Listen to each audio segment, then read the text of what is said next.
Welcome, and let's talk about Tanzania being the top country in East Africa that owns EV. So Tanzania is leading in e-mobility compared to other East African countries.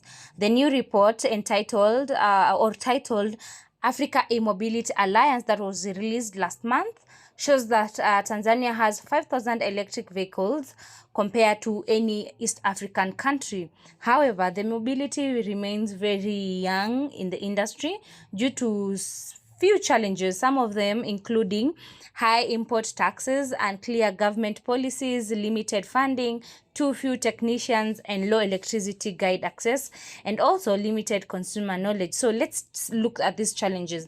So high import taxes, the government imposes lots of tax when you're importing a car. So this means you do not have, like, no one will really have a motive of buying it. So it's a responsibility of the government in charge to see how they can lower the importation taxes so that they can have more people importing electric vehicles. Also, there are few technicians, having in mind electric vehicles are coming in the market with not so many people aware of it, so then really no many technicians that can really handle electric vehicles.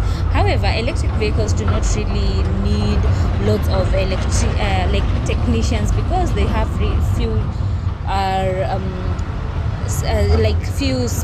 running like spare parts or something of that sort. Also, there is low electricity grid access. Not everyone can access electricity. In Africa, we have a crisis. Crisis because it's like 60% or less than can access electricity. So that means if I decide to buy my electric vehicles now, where will it be charged? Also, government policies. The government policies that they really need to be reviewed so that we can have more people importing electric vehicles.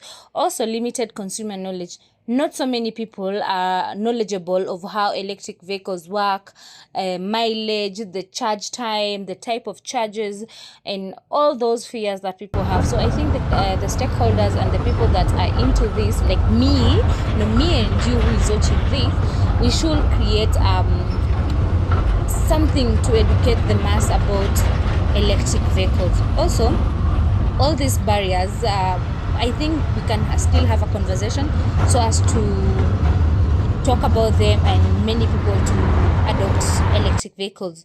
Also, as February of 2013 in Tanzania, there were like 10 companies that started importing, selling, and servicing and charging electric vehicles in their country. However, stakeholders say that these stiff hurdles and opportunity, they're relatively open, but we'll see how that will really work to everyone. So EV currently out of reach of many Tanzanians due to high taxes, as we had mentioned. So according to the report, currently import taxes for four-wheel, including import duties, VAT, excise duties, and and many more, can reach up to 100% of the value of the imported vehicle. So this means it's still high. And also there is a report that shows 70% of respondents that rank their first or second hand policy priority. It also implies that the import taxes should be lowered on the EVs to help bring them to parity with the fossil fuels vehicles, such as the reducing import duty and VAT. This is according to the report that was released last month. So, and all this, but bearing in mind, Tanzania did not or does not have a lot of fundings compared to Uganda and Kenya, which received double the amount of sponsorship or double the amount of funding. So it really has worked hard. So it's a responsibility of everyone that is in the stakeholders. When you're given the fundings, use that money very well. Just like Tanzania, they already have 5,000, and they began like a little bit later compared to Kenya and Tanzania. So when you're given the money, make use of the money and don't be greedy. So that was just because Tanzania just received about 1 million compared to 2.3 billion, which is like 2.3 billion, because it's $1 million, that's around 2.3 billion Kenyan shillings.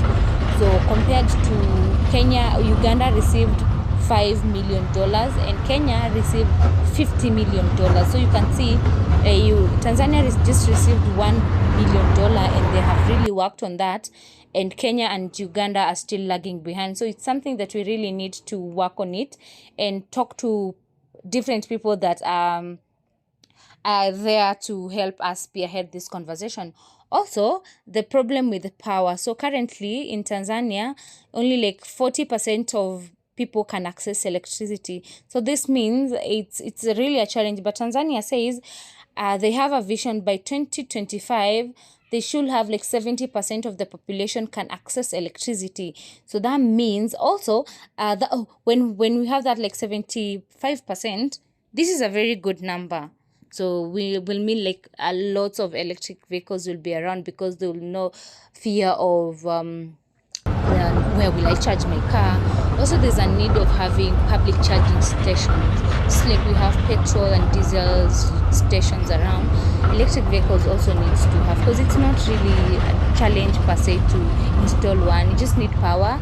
So when you have power, you can install it. So yeah, let's have this conversation going on. And if this is the cup of your tea, please don't forget to subscribe, comment, share, and also tell me good things about electric vehicles or anything that you really need to hear about electric vehicles. Thank you.